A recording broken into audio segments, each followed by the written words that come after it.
Happy Flexible Friday, Year 2. Now it's time to enjoy the final chapter of our book, The Penguin Who Wanted to Find Out. It's called All at Sea, and we're going to find out the last bit about Otto's journey. Otto could not get a meal next day. You're not a chick, you're a penguin, the adults kept saying. Only just, he cried, but nobody would feed him. So that's what they'd meant when they'd said he wouldn't know when he was ready. They wouldn't feed him when he was ready, so hunger would drive him to the sea. Soon there was quite a crowd of angry young penguins standing at the edge of the rookery, complaining about the mean adults, and Leo was among them. He came waddling towards Otto. "What do we do now?" he wailed. "We're starving." "What do you think we do? Where shall we find squid and fish and krill and all the other things that grown-ups keep bringing us?" "The sea," Leo said. "Come on, everybody, to sea." He started to waddle in the right direction, but Otto shot past him on his tummy. "Come on," Otto cried. "Toboggan, it's much quicker." Soon they were all tobogganing, shooting across the ice on their fat, feathery fronts, propelled by their strong flippers. Their steering wasn't very good at first, and there were lots of collisions.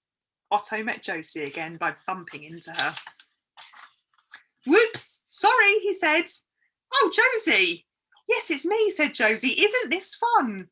I've always wanted to do this." "Me too," Otto said. "The only thing is it all right for us to leave our huddles to look after themselves now? I feel a bit guilty." "Don't worry," said Josie, pushing herself along beside him. "It's warm enough now. They'll be all right. They'll join us soon." "Forget them. Come on, let's have a race. I'll beat you to the sea." She shot off in front of him, and Otto was so busy chasing her that he forgot all about his chicks. But his job wasn't quite over.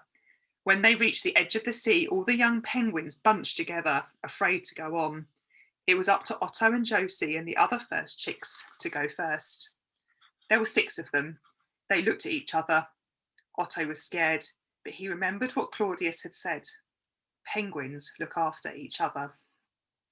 "Come on," he yelled, "food!" and splashed in.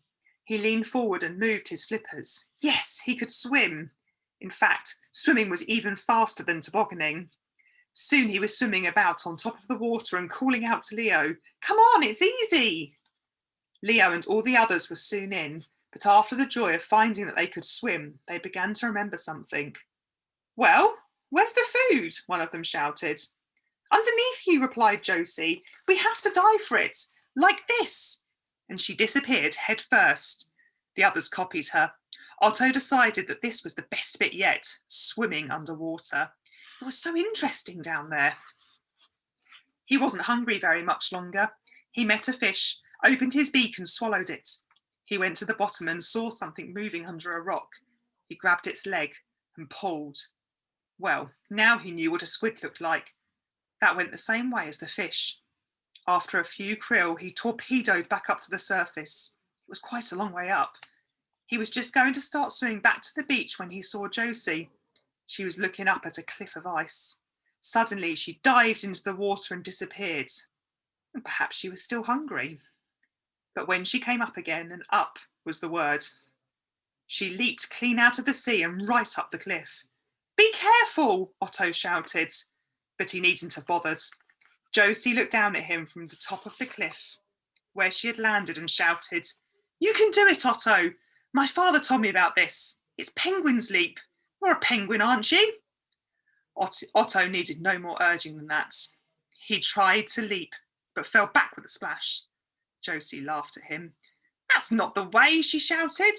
"Dive a long way down and then torpedo up as fast as you can and just keep going." Otto did what he was told. He found himself on top of the ice cliff near to Josie. He had landed on his feet as if he had been doing it his entire life. Oh, he did feel pleased with himself. He could toboggan, he could swim, he could feed himself, and now he could leap. Josie came towards him. "Well, Otto, do you like being a penguin?" "I'll get used to it," he said, happily. And that's the end of our book.